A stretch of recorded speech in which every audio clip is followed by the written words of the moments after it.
ಓದಲು ಮನಸ್ಸು ಬರುವುದಿಲ್ಲವೇ? ಓದಿದ್ದು ನೆನಪಿನಲ್ಲಿ ಉಳಿಯುವುದಿಲ್ಲವೇ? ಓದುವಾಗ ಏಕಾಗ್ರತೆ ಇಲ್ಲವೇ? ಓದುವಾಗ ಕೆಟ್ಟ ವಿಚಾರಗಳು ನೆನಪಿಗೆ ಬರುವವೇ? ಇವೆಲ್ಲ ಪ್ರಶ್ನೆಗಳಿಗೆ ಹೌದು ಎಂಬ ಉತ್ತರ ಬಂದರೆ ಅದಕ್ಕೆ ಪರಿಹಾರವೇ ಧ್ಯಾನ. ಹಾಗಾದರೆ ಧ್ಯಾನ ಎಂದರೇನು? ಅದು ನಮ್ಮ ಮನಸ್ಸು ಮತ್ತು ದೇಹಕ್ಕೆ ಏಕೆ ಮುಖ್ಯವಾಗಿದೆ?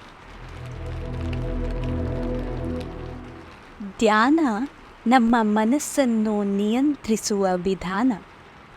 ಧ್ಯಾನದಿಂದ ಮನಸ್ಸನ್ನು ನಿಯಂತ್ರಿಸಬಹುದು ಹಾಗೂ ಸಕಾರಾತ್ಮಕತೆಯಿಂದ ಇರಬಹುದು.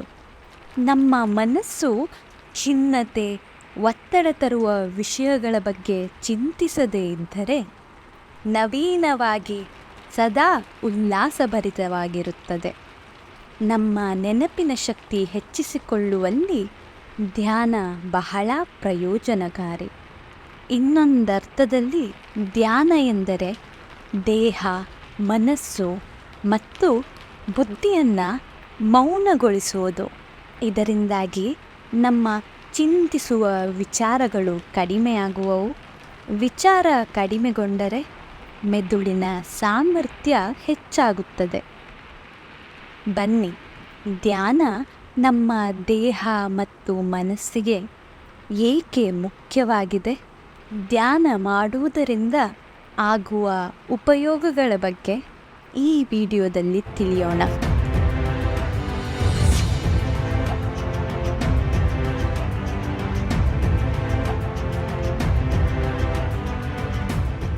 ಧ್ಯಾನ ಏಕಾಗ್ರತೆ ಮತ್ತು ಬುದ್ಧಿಶಕ್ತಿಯನ್ನು ಹೆಚ್ಚಿಸುತ್ತದೆ.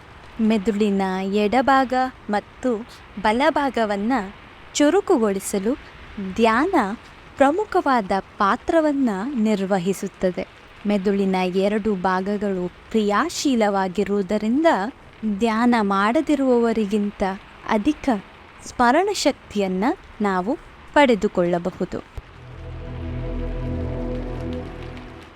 ಧ್ಯಾನ ಮೆದುಳಿನಲ್ಲಿ ನ್ಯೂರಾನ್ಗಳನ್ನು ಉತ್ತೇಜಿಸಿ ನಮ್ಮ ಸ್ಮರಣಶಕ್ತಿಯನ್ನು ಅಧಿಕಗೊಳಿಸುವುದಲ್ಲದೆ ಮೆದುಳಿನಲ್ಲಿ ಸೇರಿರುವ ವಿಷ ಪದಾರ್ಥಗಳನ್ನು ಅದು ಸ್ವಚ್ಛಗೊಳಿಸುತ್ತದೆ. ಧ್ಯಾನವು ನಮ್ಮ ಚಂಚಲತೆಯನ್ನು ಕಡಿಮೆ ಮಾಡಿ ರಾತ್ರಿ ಆರಾಮದಾಯಕ ನಿದ್ರೆಯನ್ನು ಪಡೆಯಲು ಸಹಾಯ ಮಾಡುತ್ತದೆ.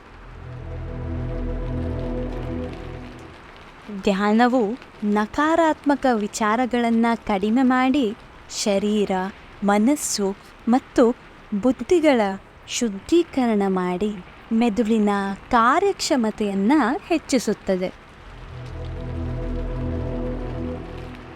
ಧ್ಯಾನವು ನಮ್ಮ ರೋಗ ನಿರೋಧಕ ಶಕ್ತಿಯನ್ನು ಹೆಚ್ಚಿಸುವುದಲ್ಲದೆ ಕ್ಯಾನ್ಸರ್ನಂತಹ ಕಾಯಿಲೆ ವಿರುದ್ಧ ಹೋರಾಡಿ ನಮ್ಮ ಆರೋಗ್ಯವನ್ನು ರಕ್ಷಿಸುತ್ತದೆ.